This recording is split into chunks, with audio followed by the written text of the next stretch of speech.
Sure, Say, who are you voting for in the 2024 election? Denis Villeneuve. Oh, yeah. Yeah. I'm going to vote Christopher Nolan. Okay. Yeah. Okay. I think they're better options at this point. Speaking of politics and lack thereof, Clockwork Orange. We watched it. Actually, we watched it last night. That was like my third time watching it. Eddie, was that your first time? That was my first time watching that movie. Okay, Never heard of it until you told me about it. Literally last night ago. They're like, we're gonna buy all the Stanley Kubrick movies on Voodoo.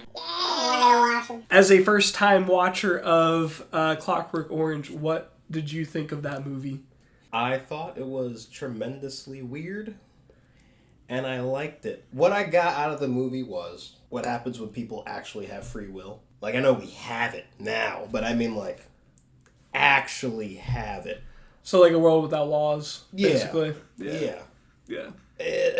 Like, the first 10 minutes of the movie where, you know, all that weird stuff happened. Yeah. Where all the attempted fruits happened. Yep. I was like, wow, okay. Stanley's really going for it. He loves to make commentary movies, apparently. Yes. Okay. Yes, he does. Mm-hmm. So that's definitely what I got out of this one.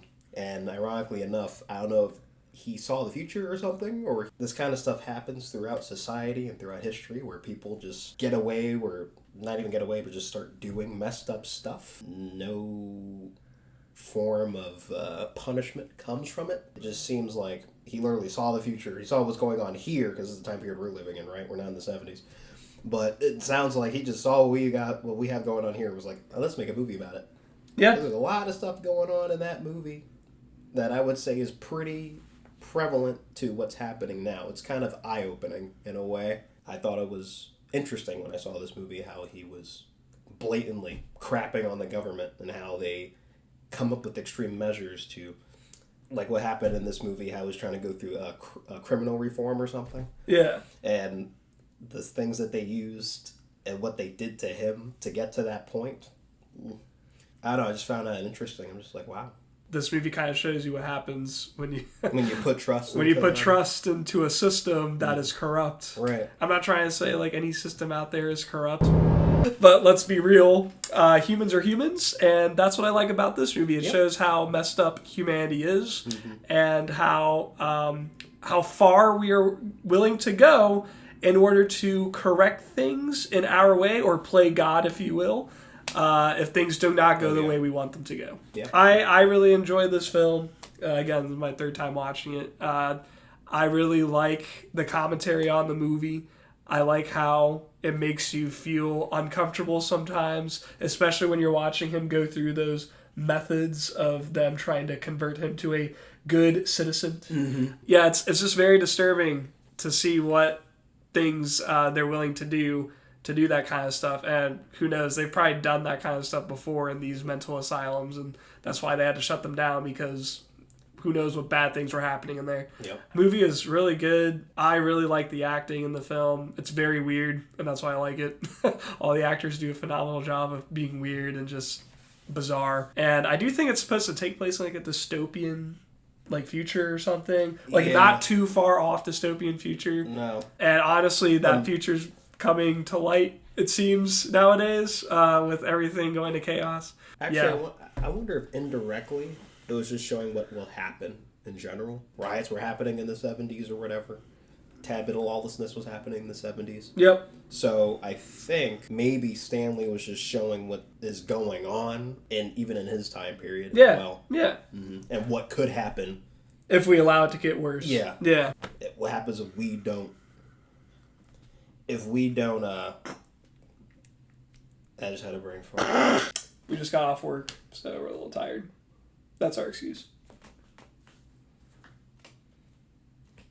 Movie's a 10 out of 10. What the fuck? The movie is a 10 out of... No, it's not 10 out of 10. It's a 9 out of 10. You should watch this movie. It was kind of eye-opening in a way to see stuff like that. It's just very depressing. Long story short, it's just a very depressing look on how I think feeble we are and how animalistic we are. How some of the people in power have all these weird things going on in their house.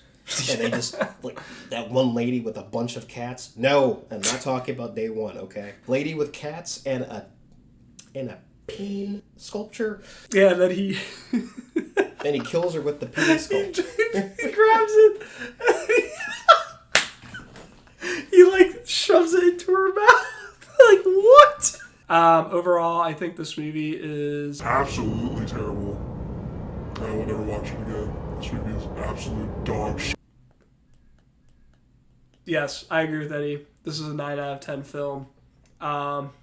Acting, amazing. Story, weird, but I like weird. Soundtrack was also kind of just your basic soundtrack, but it was used very well. Yeah. They just used a lot of old style classical music for the most part. Yeah. Mostly like Beethoven and Mozart and stuff like that. The way they used them was very well done. Yep. It made the scenes more weird and more unsettling in a way sometimes. So yeah, it was very good. And visually, very, very weird movie. Very weird movie. Like, if you cannot handle weird, do not watch this movie. But if you like weird stuff, just watch this movie. He's definitely allowed to have his vision shown on the big screen, and you can clearly see it. And every single one of the movies that I've seen so far. What vision are you talking about, Eddie? Plenty. Yeah, you see a lot of this dude's mind and how he, I guess, thinks and how he visualizes the movie and art in his mind. I don't know how to explain it. You watch the movie and you can tell that you're watching someone's brain.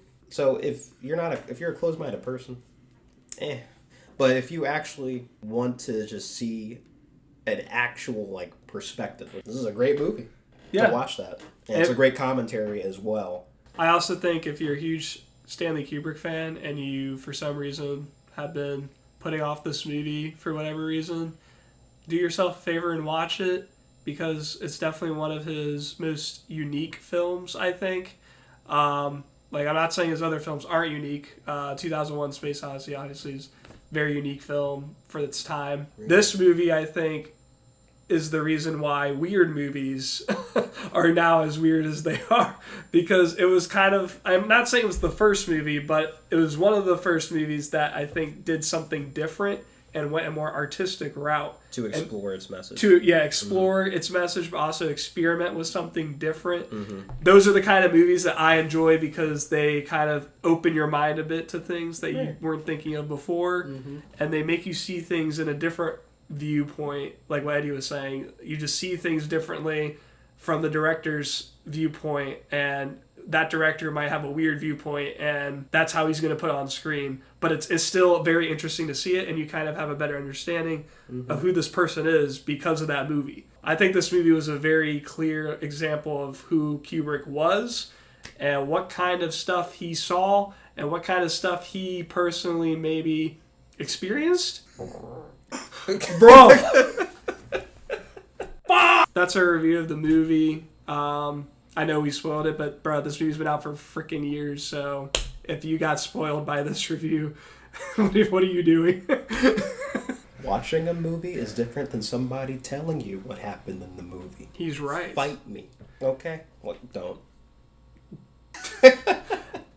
It's a great movie. And just so you guys know, we're going to be doing this kind of thing every Tuesday where we just watch an old movie, calling it Throwback Tuesdays. Ha! Wow, we're so clever. We're so brilliant. We're so freaking smart. Oh my god. Watching an old movie and just reviewing it. And then, yeah.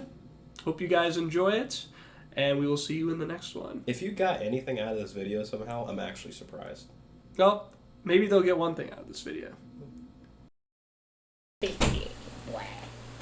Oh my god, Eddie. You're not going to believe this. Shrek 5 is coming in 2026. Okay. This is going to be the best movie of all time.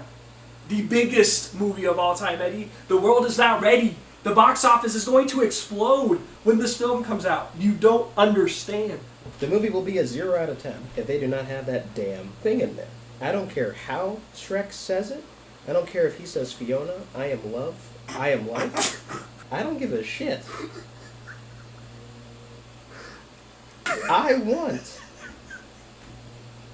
that in there. Shrek is love. Shrek is life. Okay, sounds good.